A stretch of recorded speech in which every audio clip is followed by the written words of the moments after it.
David Chalmers famously split the problem of consciousness into two parts. The easy problem is the what. What's going on in the world when we're having a conscious experience? The hard problem is the why. Why should there be a conscious experience at all, given that state of things? But of course, even the easy problem is hard enough. My guest this week is Christof Koch. He spent the 90s and early 2000s working with Francis Crick, co-discoverer of DNA, looking for the neural correlates of consciousness, working on this problem of the what. And in fact, in 1998, he had a bet with David Chalmers that within 25 years, the scientific community would have accepted a theory of consciousness. We'd know what the neural correlates of consciousness are. He lost that bet. But huge progress has been made through a series of experiments where we look at what's going on in brains when people are having conscious experiences. Christof is also one of the main proponents of the integrated information theory of consciousness. This was proposed by Giulio Tonini, and it says that consciousness is not about having some certain computations going on in your brain. It's about the structure of things. And when things are in a certain structure, and that structure is able to influence itself and receive influences from the world and influence the world in a particular way that makes it very hard to tease apart the different parts of that structure, then you have consciousness. And they can even put a number against the amount of consciousness that a particular system has. We also talk about Christof's book, Then I Am Myself the World, his latest book, where he talks about psychedelic experiences. I'm James Robinson. You're listening to Multiverses.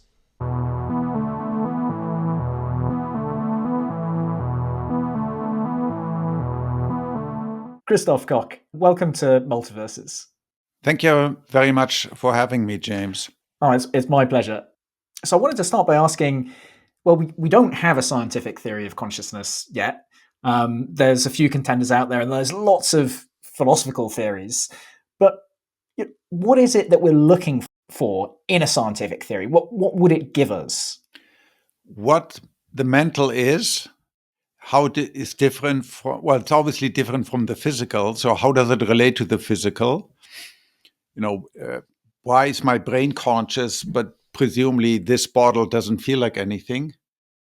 And then you have to explain why my brain can sometimes feel bored and sometimes have an experience of pain or pleasure or eating, a slice of pizza or love or orgasm or whatever it is.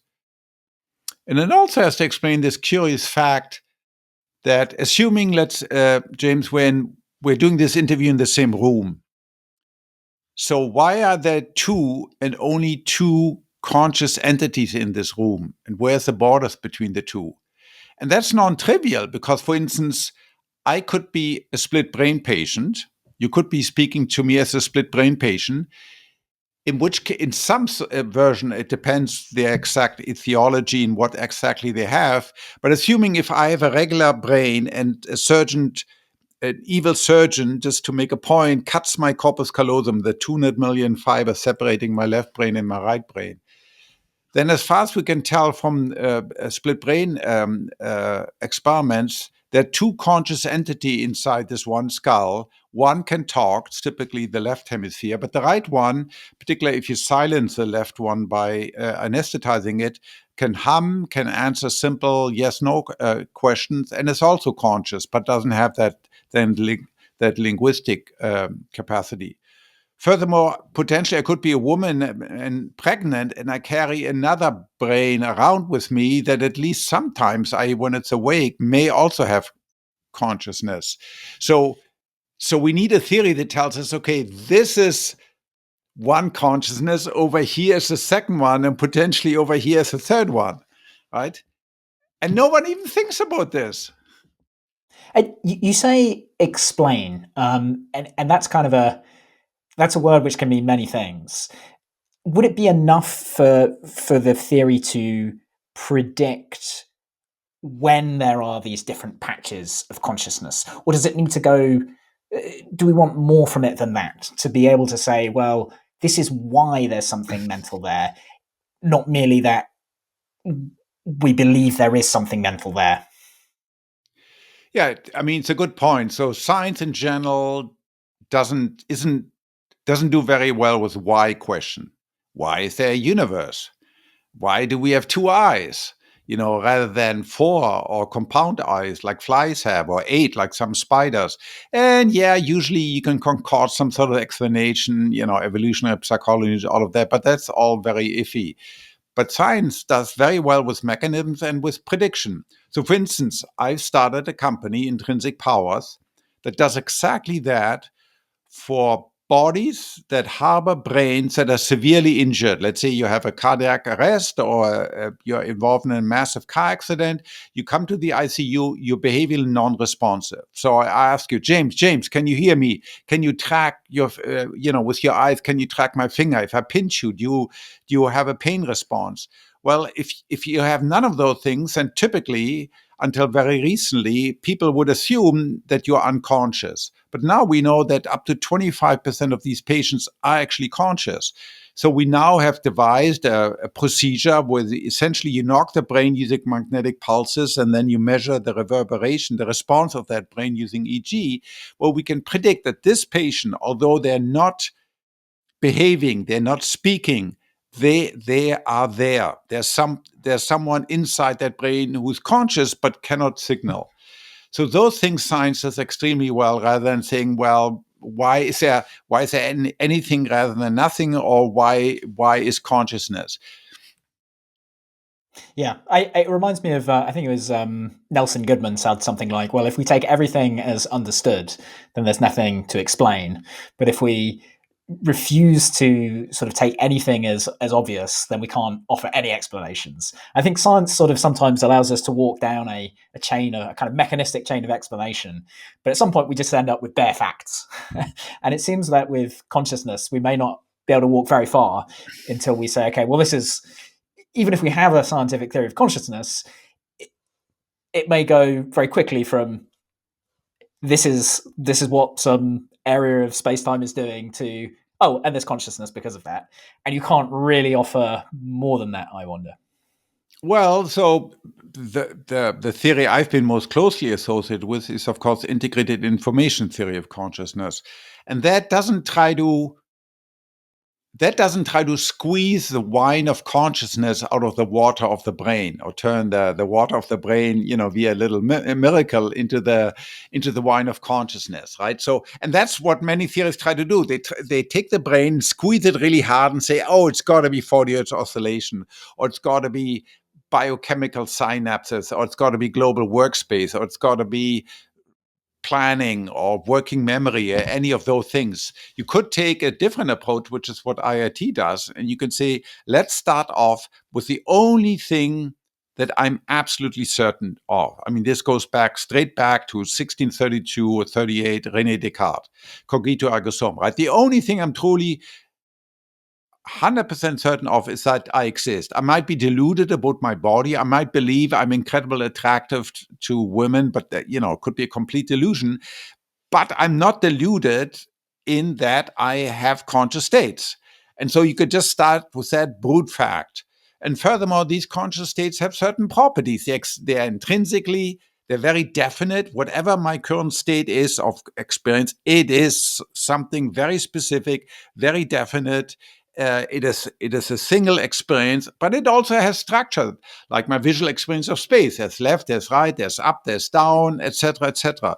So I could start with those 5 fundamental aspects of any conscious experience, and then say, okay, now what is the character of a physical system that can sort of instantiate these 5 properties? That's how IIT goes about it. Yeah, So there you don't regress. So there you don't have this infinite regress, because you start out with consciousness. You don't have this infinite regress. So IIT is saying, well, here are some things that if we just reflect on it, like philosophers, like we can sit in our armchair because we don't need to go anywhere to experience consciousness, and we know that it's, it has a content. We know it's intrinsic. We know it sort of doesn't mix with other consciousnesses, if that makes sense. It kind of coalesces, and I can't remember all of the 5 kind of tenets, but It's structured. It's structured, and it's so it one. has some kind of, and it's okay. It's a kind of unity, right? And it's enough just to reflect on those properties to sort of build up a theoretical model of what we think consciousness must be like. I mean, I think that's really fascinating. But of course, then you need to say, does it actually match what we see in the world? And so then there's also the empirical aspect of looking at the theory. So maybe you can comment on both. Yeah, so the theory makes specific, so it starts out with, it calls it axioms. It's very axiomatic, which is pretty rare in science. It's sort of more closely related to quantum mechanics than anything else, come to think of it. So it says that these 5 or maybe 6 axioms, together with the zeros axioms, consciousness exists. And then the other 5 are it exists for itself. In other words, it's an intrinsic, it's definite, it's specific, it's unitary, and it's structured. And then it says, well, so let's look at physical things. How do I know that anything exists? It's this notion of causality, of something exists to the extent that it can exert causal power. This goes back to a comment by Plato. In the dialogue, in one of his early dialogues, and so then you use this calculus. So IIT uses this power calculus. Anything that exists by the dint of power. It extends either onto others, like charge, electromagnetic field. If you're a charged particle, you'll be attracted or repelled. If you have mass, you'll be, you go down the curvature of space-time, you follow curvature of space-time, etc. So that's external or extrinsic causal power. And IIT says, well, causal power upon itself. You have a system like your brain. It's in a particular state. This system has a certain tendency, a certain probability to go into the next state. It exerts some causal power over its next state. If it wouldn't, your next state would be totally random, just subject to thermal fluctuation. Then it has no causal power. To the extent that it deviates from those causal power, it has causal power to go into a particular state and to come from a particular state in its past and to move into a particular state in its future. That is what intrinsic causal power is, and the central sort of theorem of IIT says essentially consciousness is nothing but a system that has maximized intrinsic information, whose all of its causal relationships are unfolded, and the unfolded causal relationship together, they jointly represent the conscious state of this system at that particular time. Now, this sounds very abstract, but for any one system, you can explicitly calculate it. In fact, there's Python code you can find on the web to calculate this. And it makes very specific prediction, at least in principle, can be falsified. So it is a falsifiable theory. So there's a lot to unpack there, and I think worth pausing a moment. So if I understand the kind of intrinsic causal powers, particularly the part that something is able to act upon itself, if I kind of contrast that with a leaf that's just blowing in the wind, right? It's not really determining its past and future. It's just being randomly bashed by particles on either side, and it's got sort of very low intrinsic causal power. Maybe there's some kind of structure to the leaf that keeps it together, but whereas I certainly feel that I have some kind of control over my future and therefore some kind of intrinsic causal power. And also I feel like I'm able to reflect on myself as well. So not only is my power sort of able to exert itself externally, but I can sort of look inwards and affect the state of my own mind, if that makes sense.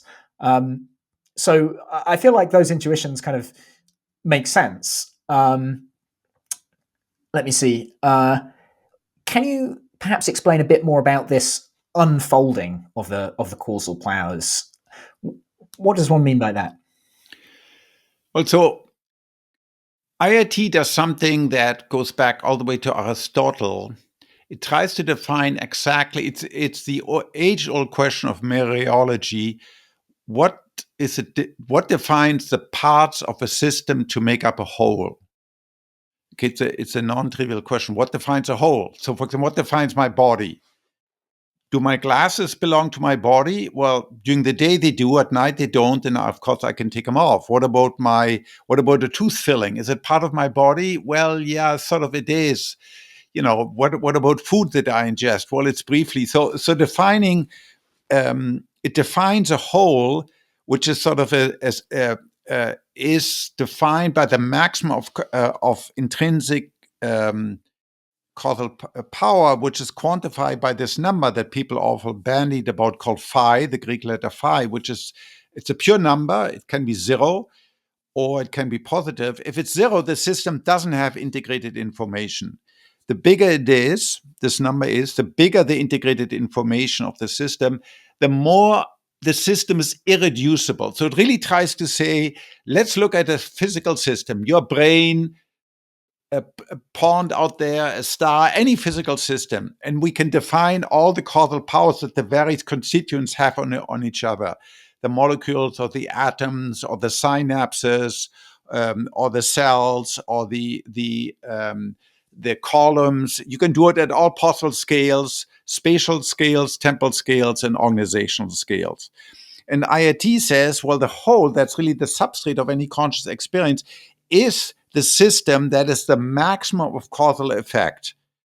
So let's say if I take my brain, particularly my cerebral cortex, it has a particular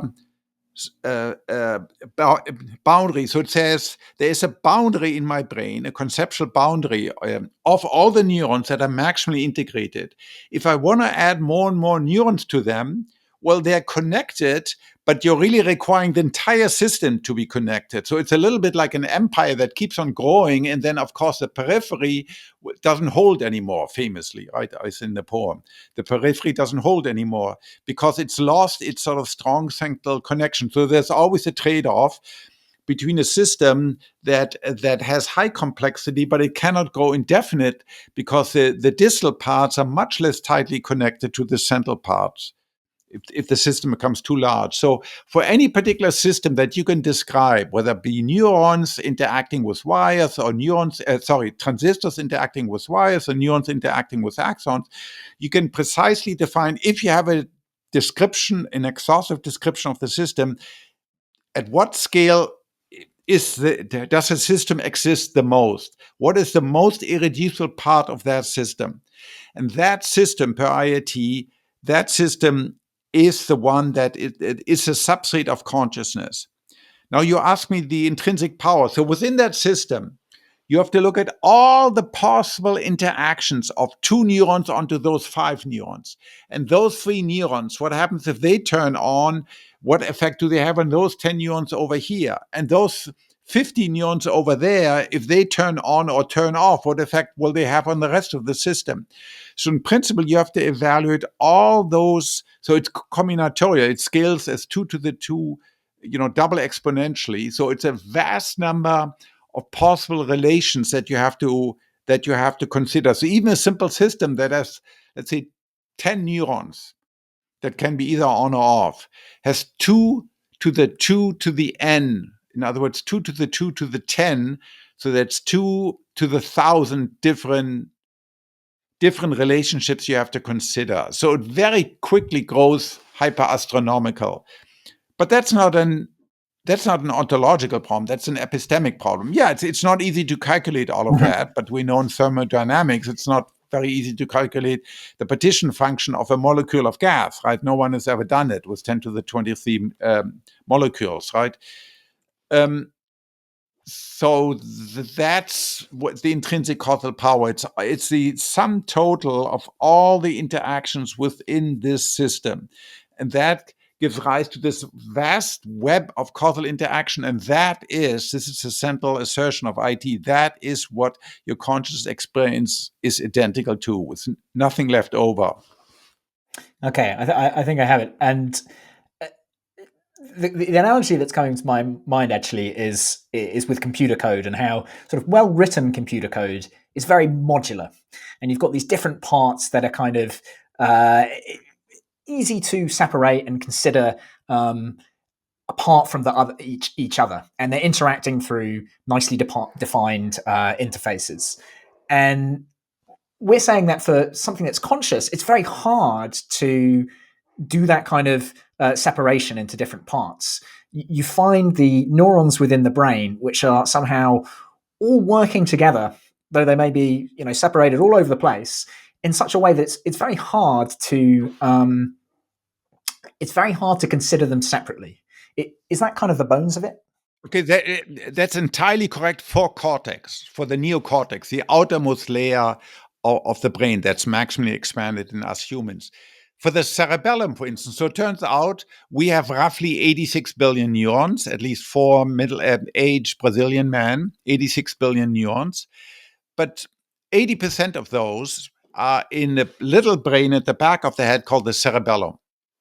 And we know empirically from clinical literature, so if a small number of people are born without a cerebellum, they have great trouble doing fine movement, they have trouble speaking, but they can eventually accommodate to that. In fact, there's a movie made about them. But they're clearly conscious. We know from the clinical literature, if you have a glioblastoma or some tumor in your cerebellum, the surgeon has to remove it. You become ataxic. You become, you can't do this. You can't do this very precise anymore. You can't do, you're shaking, etc. But people don't complain that they lost consciousness. Why not? Well, because the organization of the cerebellum is quite simple. It's only feed forward. There's no massive excitatory feedback. That's such a characteristic feature of cerebellum. And the cortex, the cerebellum is organized in these two-dimensional slabs, exactly as you said, modules. In fact, the cerebellum is really a good approximation to a lookup table, to what in computer science would be considered a lookup table, which is great for doing, sensory motor control, but it's not terribly integrated and therefore doesn't appear to contribute to consciousness. So yeah, exactly the reason you mentioned.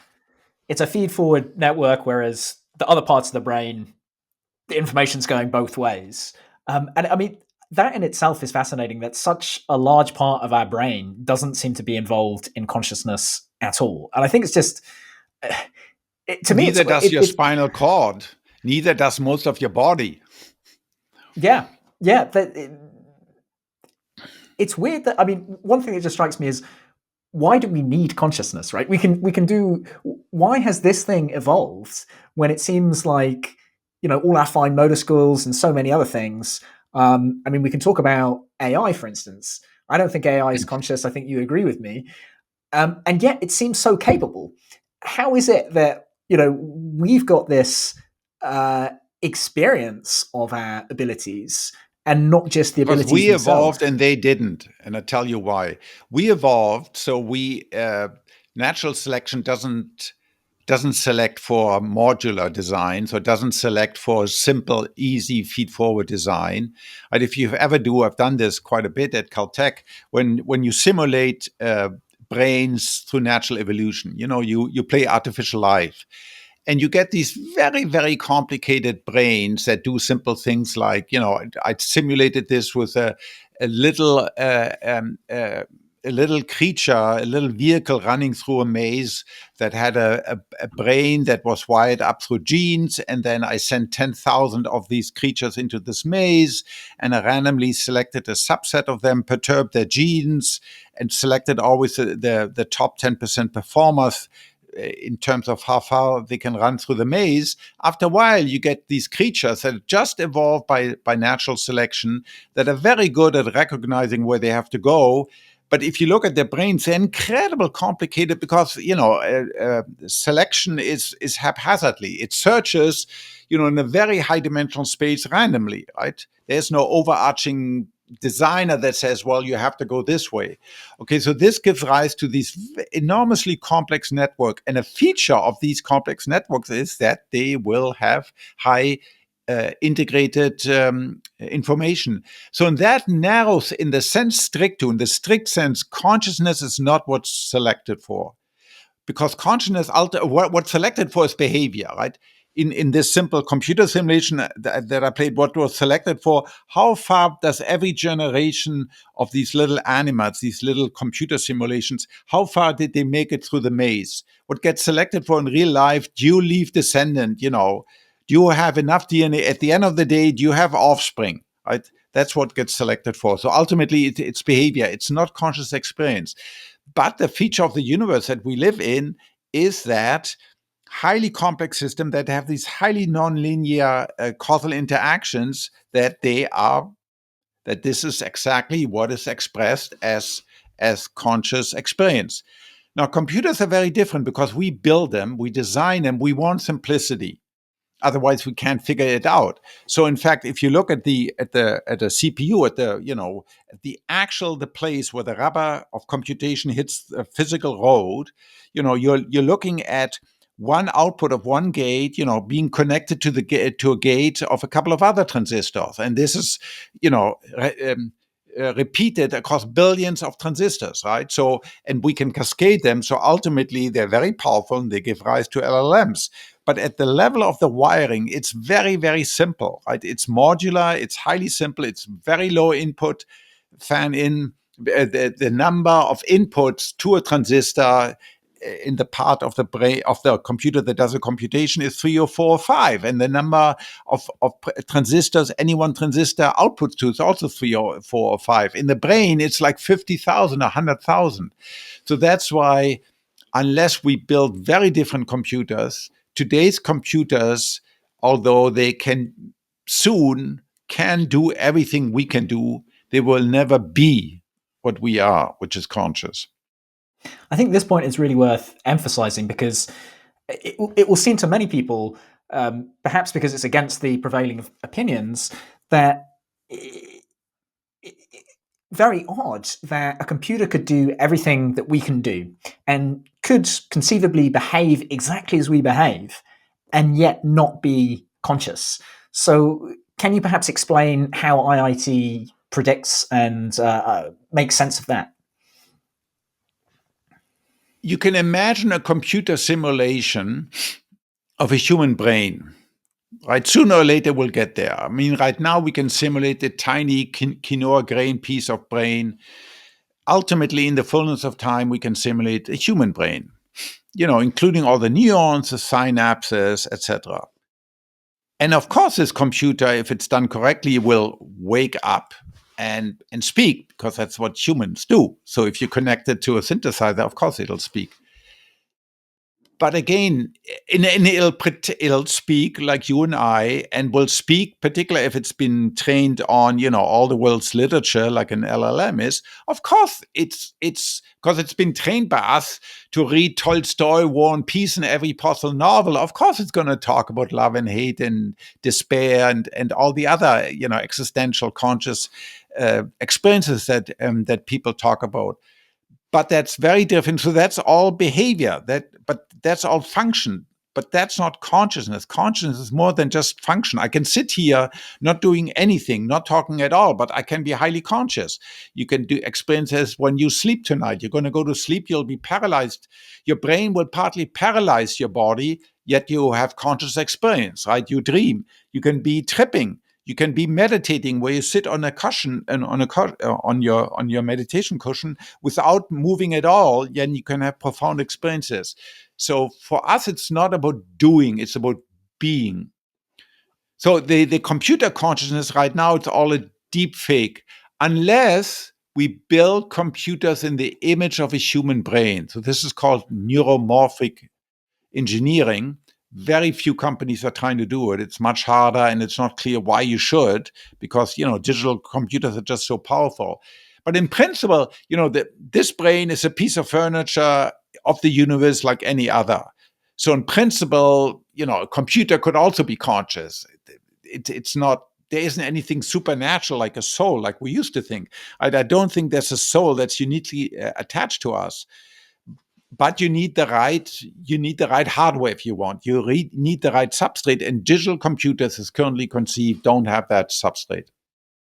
I do think this is a real strength of IIT, that there is this intuition that consciousness and behavior should be separable. And many people, I think, in recent times have kind of tried to deny this and say, well, all there is to consciousness is behavior. And yet, I just need to think about myself and understand that's not the case, right?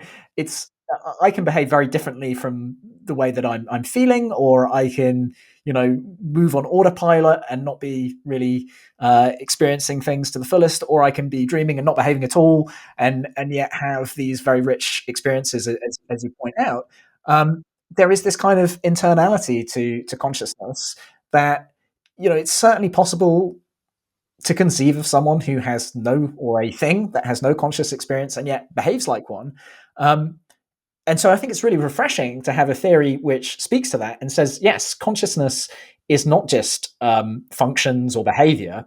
If I understand it correctly, it's because IIT says, well, consciousness is a feature of the structure of the system. It's not just the input output. It's causal powers, correct. Nothing to do. In fact, IT says there is in principle no Turing test. So Turing test is famously a test for intelligence. For can you fake it, right? That was the original Turing test, right? The imitation game of Alan Turing, right? Can I put some entity, in a room, and then by teletype, that was the dominant technology, they interact with it, and after a while I can't say it's a human or machine, then at least I have to admit, well, it seems to be doing things like humans do, right? And clearly LLMs can do that. We can agree that, and they're getting better and better. And so there are two reactions to that. So some people still believe, and I think the dominant ethos in Silicon Valley and among technologists, that of course machines will be will be conscious, right? Anything else is just organic chauvinism, right? Because they can do everything we can do. And just listen to them, right? They can pontificate endless. Well, of course, because they've sort of read everything that humans can have produced. But then there's also now a growing unease. You see it in philosophers, even where they say, wait a minute, now that these LLMs are around, yeah, they just seem to behave like it, but they aren't really conscious. So now, in fact, you can see in the field, there's some people who say, well, we must go to first principle. Maybe they need metabolism. Maybe they need something like life, it's sort of almost back to vitalism. Because people are like you're saying, well, yeah, it can't just be behavior. But IoT has always been there. It's not about behavior. It's not. Consciousness is not just a clever hack. Nothing to do with computation. Intelligence, that is about computation. And that, as we see in LLMs, you can instantiate in Turing machines. But states of being, that's why it doesn't get wet inside a simulation of a rainstorm. That's why you can simulate a black hole at the center of our galaxy, and you do not have to be afraid that once you turn on the simulation, you'll be sucked into this simulated black hole. I think that's right. I mean, I think it's interesting because most simulations are like that. They're just a simulation that we understand models the thing, but misses out the essence of it. There are some kind of simulations, like if I simulate a calculator, what I have is still the simulation is itself a calculator. But that really only works if you buy into this kind of computational functionalism. Yes. Yeah. Yes, it's an abstraction. You abstract it to its function. And then, the function could be instantiated in different ways. But pain is not just an abstraction. My particular toothache, that's not an abstraction. That's as concrete as it gets. Just like a black hole is not just an abstraction, it can actually bend space-time around it, right? Yeah, so you can simulate particles inside the computer simulation will be sucked into it. But that's all internal to the computer simulation. Here in the real world, it does not have causal power because you can't simulate causal power, right? That's what it comes down to. You cannot simulate causal power. When we're talking about while we're talking about simulations, does IIT sort of either lend credence to or perhaps reduce the force of Bostrom's simulation argument. If I think of there's kind of different ways you can run the simulation argument, but maybe one way of running it is to say, well, some higher intelligence has decided to simulate a human civilization or a particular civilization. Yeah.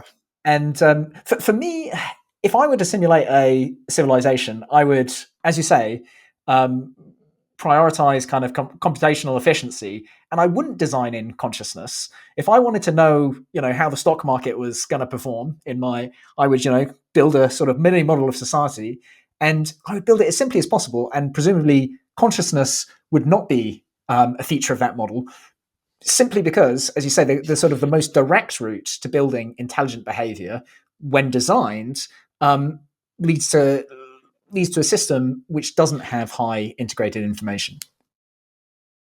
Look, I don't consider the simulation hypothesis to be worthwhile of serious debate. I mean, we can talk about, and people did this in the 12th and 13th century scholastic, how many angels can be located on a pinhead, right? This used to be a discussion among scholars.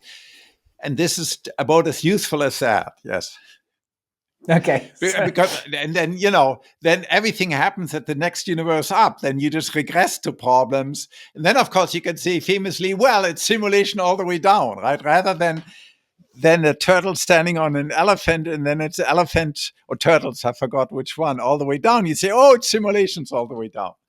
Right. I think it's turtles all the way down to elephants. Yes, or maybe that. I mean, yes, these are sort of fun arguments you can have, but they're totally useless in the real world. So I've never really considered, to any extent, the simulation hypothesis very seriously. I simply don't find it interesting. I think philosophy has got to be allowed to roam over onto subjects which aren't of any importance to the real world. Oh yeah, that's fine. If they want to do it, that's perfectly fine, to keep themselves busy and paid and all of that. But I don't find it as serious, at least when it claims to intersect with anything talking in this universe about this particular physics and this particular state of consciousness. I find it utterly uninformative. Yeah, it's fun. I do find, though, so your comment earlier that if we had been designed, we wouldn't have consciousness, which is just I think that's really interesting. Well, if we would have been designed, well, it depends what design criteria you use. I mean, if you want to mimic a neuromorphic architecture, you could do it. But engineers, they want things that are simple, that you can replicate 1 trillion times, that are highly reproducible, where you can understand it intellectually, you can simulate it.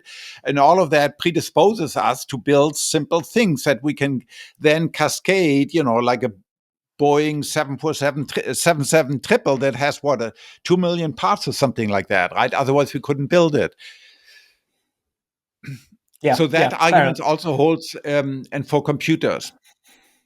And I want to also come back to you mentioned earlier that in practice it's very hard to calculate the integrated information of a system because there's just so many interactions that one needs to consider.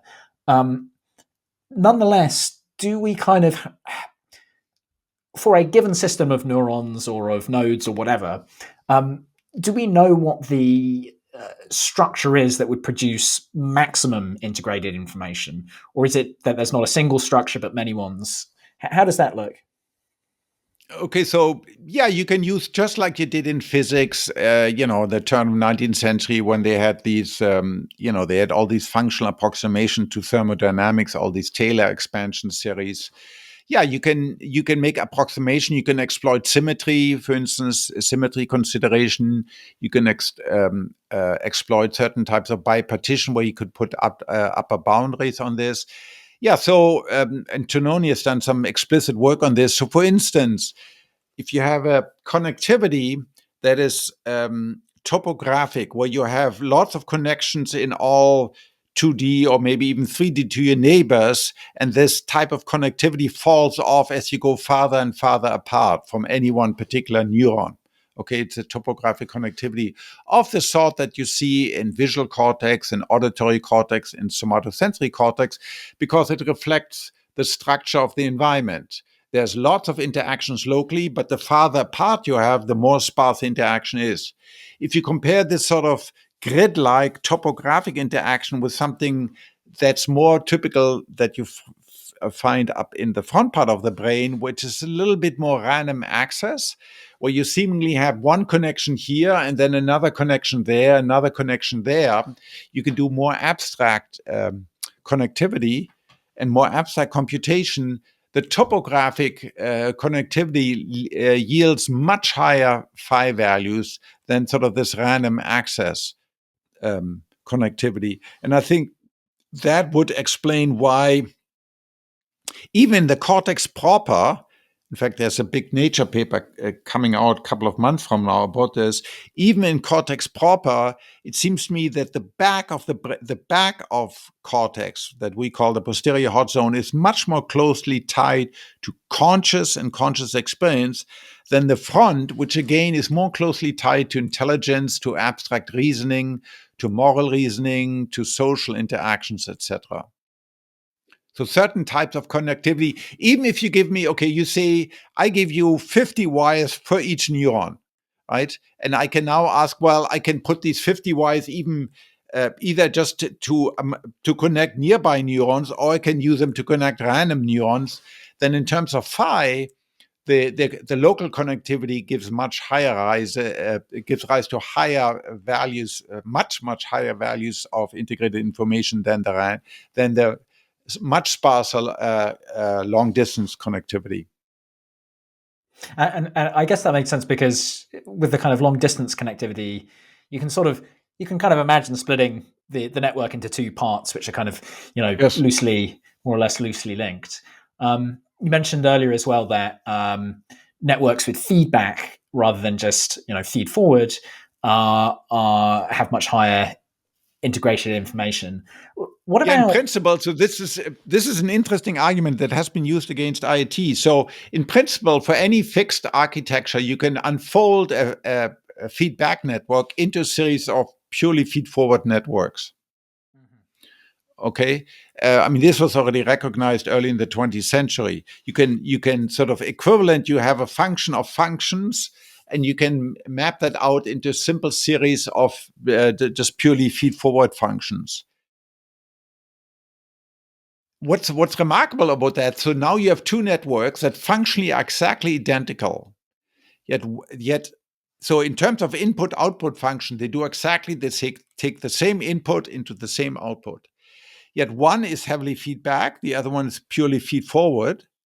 And so per IoT, one would feel like something, the other wouldn't feel like anything. Yeah. And this really weirds some people really out. They find this impossible to believe, and therefore they think IoT can't be right, because how can it be that two things do exactly the same thing, but supposedly have very different experiences, up to this one having no experience whatsoever, and that one having experience. But that's precisely because consciousness is not about doing. It's not a function. Yeah. It doesn't map an input into an output like a Turing machine does. That's great if you want to build LLMs or predict the stock market and all of those things. But if you want to design a system that is pain and pleasure and is hungry, you don't get that. Yeah, that makes absolute sense to me. It's a strength of IoT that I think so, actually, but yeah, right. Couldn't agree more. It just makes sense that the consciousness is some kind of it's how the stuff gets done, right? It's not what gets done. It's that feeling that accompanies the things happening, and it makes sense that the same things can happen, and in one case there's no feeling, there's no experience, and all I can see that could explain that is a different structure that produces the same sets of behaviors. So, yeah, I think that. In fact, there's another counterintuitive. So there's a related counterintuitive prediction. So many functionalists believe, if the system does the same input output, either they're both conscious or none of them are conscious. There's this other prediction. If you take a piece of brain that is, let's say, a piece of your brain or my brain, in principle, it is quite possible. In fact, I think this might happen during certain meditative states of pure presence, that this piece of brain has no activity whatsoever, So no neurons are firing in the limit, let's see. Yet it experiences something, because again, experience is not sending information from this part of the brain, from that part to that part of the brain that's apparent to an external observer. Right? So I, looking down at this brain, if I were a neurosurgeon or a neuroscientist, I say, well, there's nothing being signaled.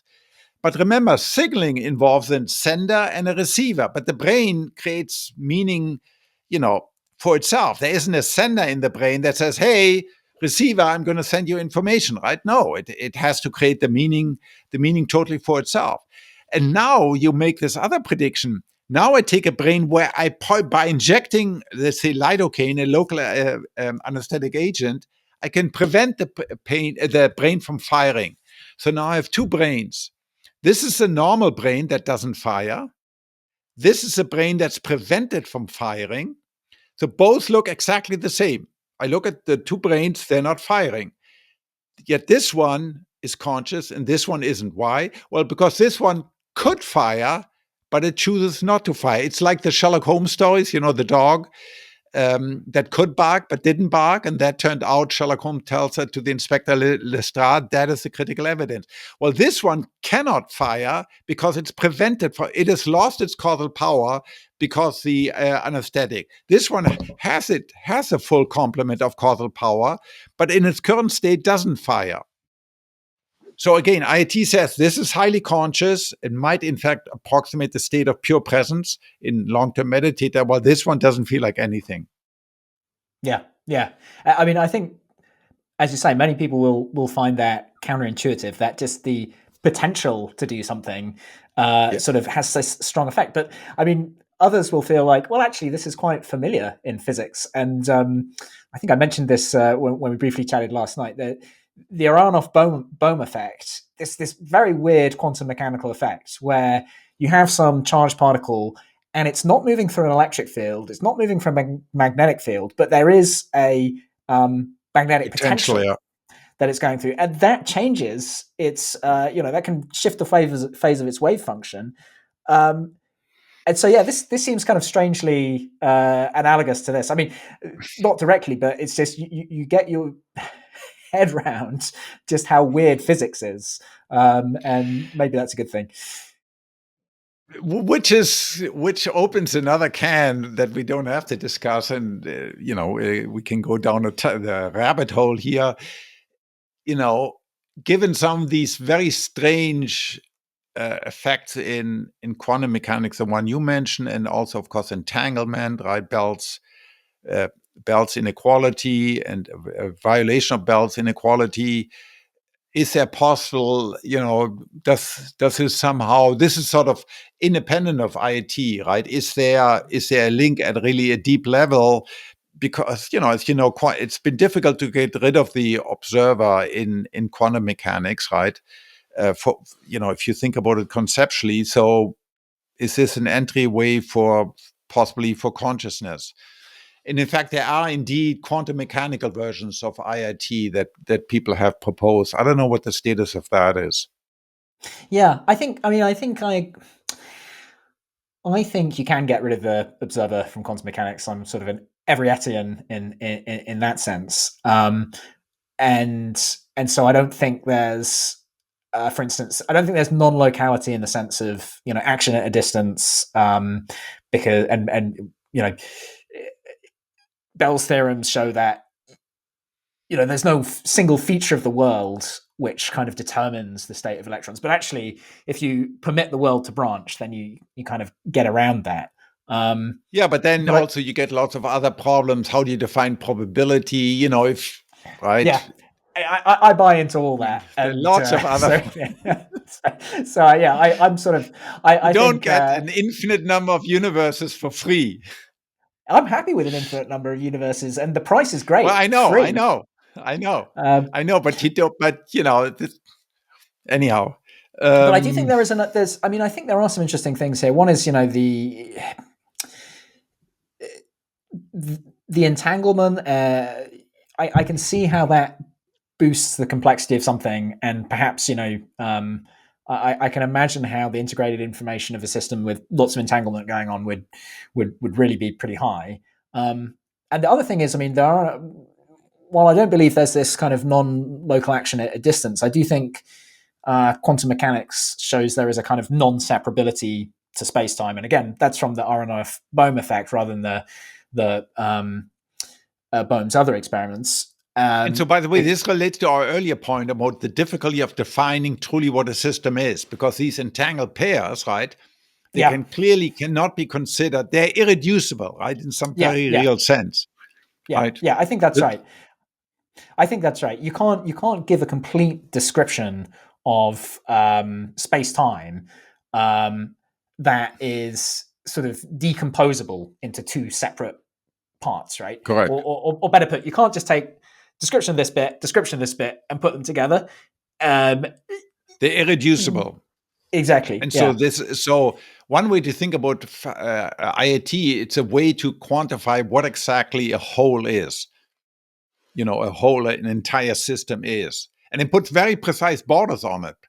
Right? So in principle, you can have these three neurons, although they also seem to be connected to each other. Those two may be one group, maybe a whole, but not the third one. So again, it's a nice way to think about, are these systems interconnected, including entanglement, if you have a quantum mechanical version of IoT. Yeah. Wow. Okay. I was initially hoping to spend sort of like, I don't know, a third of this podcast talking about IoT, but it's just too fascinating. So, but I do want to before you go, I just want to ask you a couple of other questions about your kind of personal experiences of expanding consciousness. This is again like a completely different route, but it is consciousness related, so I think it's relevant. And can you tell us just a little bit about what made you interested in not just the pursuit of a scientific theory of consciousness, but how to expand your own consciousness, and your successes or otherwise with that? Well, I mean, so when you deal with consciousness, you got to take the motto of the Royal Society of England seriously, and trust no one, take no one's word for it, right? And you got to experience it yourself, right? Because if you tell me about it, I hear you, but I don't have that experience, right? It's famously impossible to directly convey an experience, except by saying, well, this experience is like that other experience. But if I never had that class of experience, it's impossible to convey. So, a couple of years ago, as I got more and more interested in these, is it really true that you can expand consciousness? What would that mean? How could that be fitted into things like IoT? I had a number of occasions to try attend different ceremonies, and during one of them, I had a near-death experience, which was absolutely terrifying. I'll never do that again. But there you can, for the first time I ever experienced something that I'd early on experienced. So I used to be a passionate dancer, ballet and classical rock and roll. And what I loved about it is when you're really entwined with another person, when you're dancing with a woman, you do this for hours, you can completely lose yourself. You can go into these complete states of flow, where you're highly active. You hardly drink anything because you don't want to. It's not necessary, but you just dance. Figures, put the woman on your shoulders or twirl around your hips and all of that, and you completely lose yourself. Same thing. I used to do rock climbing. When you're on the wall, on the sharp end of the rope, you go up a big wall. You can completely lose yourself in the here and now, and that chatter. That constant chatter, that constant voice in your head that constantly criticizes other people, all of that is totally gone. And I always found those states very addictive and very liberating, and very you come back and you're very happy just having experienced this. And but then I had this near-death experience where you have something similar but more profound, where because you can always, in those other cases, dancing and climbing, etc. In principle, you can snap out of it, right, fairly quickly. right? And you can stop, and then you're immediately back with your usual self in your head. But during this near-death experience, there's no one there, no one home anymore, no memories, no body, no external world, no space, no time. It wasn't too slow, it wasn't too fast, it simply was. Yet whatever remains is highly conscious, in this case of this incredible bright light, this light at the end of the tunnel or whatever, and this feeling of terror and ecstasy. And that stays with me. I mean, this is now many years ago, but it stays, it's ever present. But that wasn't it was a radical different state that affirmed what I always believed, that self-consciousness. So most people, if you ask them, you say, what's consciousness? They say, oh, it's the ability of humans to think about themselves. I think that's wrong. That is clearly a conscious state. I can reflect upon myself, what I had for breakfast, where, at some point in the future, I'll be dead, etc. But that's just one out of many states, right? And animals, my dog, who's around here somewhere, my dog is not terrible self-conscious, if at all. Yet my dog is a highly conscious creature, and so it affirmed that yes, you can be highly conscious without there being an external world or any sense of me. There wasn't Christof. There wasn't a body. There was none of that. There were no memories. There was none of that. Yet there was still a conscious experience. But that's not sort of expanded. I did have a sort of a different experience sitting at midnight on a beach in Brazil, where I became literally, and I use that as the title of my last book, I became one with the world. I had this, what people call a mystical experience, where again, you lose sense of yourself, of your body, and you just experience sort of a world at large. And since the boundary between you and the world is gone, you become the world. The world and you are one and the same thing. And that's truly a complete expansion of, now you've expanded to encompass everything there is. I mean, that's pretty sweet. And is there some sort of reason to think that IIT would regard that as having a higher phi value, being more conscious, or is this kind of pure speculation? No, so that would be the obvious explanation, that under certain conditions, drug-induced or meditation or during other states, you can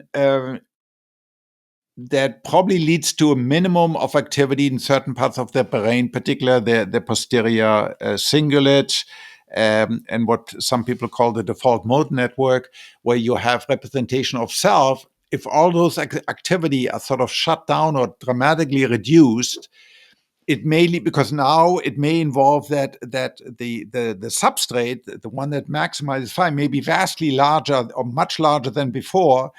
And given this 2 to the 2 to the n increase in phi, if suddenly you double the number of neurons that are involved in the substrate, 2 to the 2 to the 2,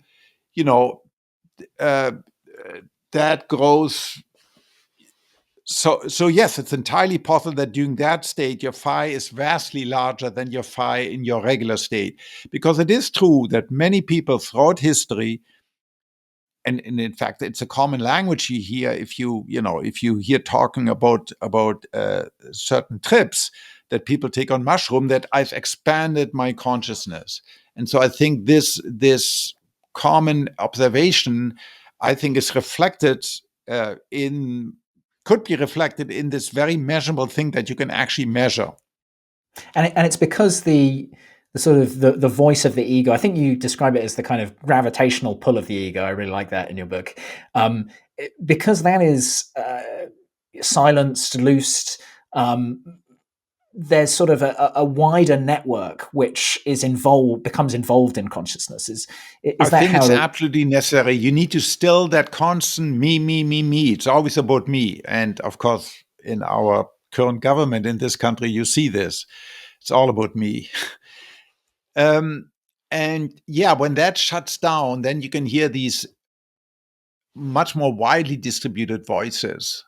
and you can hear, you can be conscious of everything else and this vast universe that we live in, and its profound beauty, and you get this state of transcendence. It's very magical, and it'll stay with me till the day I die. I'd never really considered before that cogito ergo sum, is not the most basic statement that you can make. Perhaps it should be, there is experience. Therefore there is something. Yes. Yeah. And in some sense, if you go back to Descartes, he doesn't just mean ego. He doesn't mean self-conscious, because he also means something that senses, that hears, that sees. So he means all these forms. So it's not just in the sense that I have self-consciousness, although that's the most, Kogan expression we know of, cogito ergo sum, I think, therefore I am. Yes, ultimately there is experience. Yes. Well, I think this has just been a wonderful tour, and I'm so glad that we I hope we did justice to IIT. I know it's a very involved topic, but I think we've given a flavor of it to people. But I'm also really happy that we've managed to cover this, and you expressed your experience so beautifully. As you say, these are transformational things. You can't really.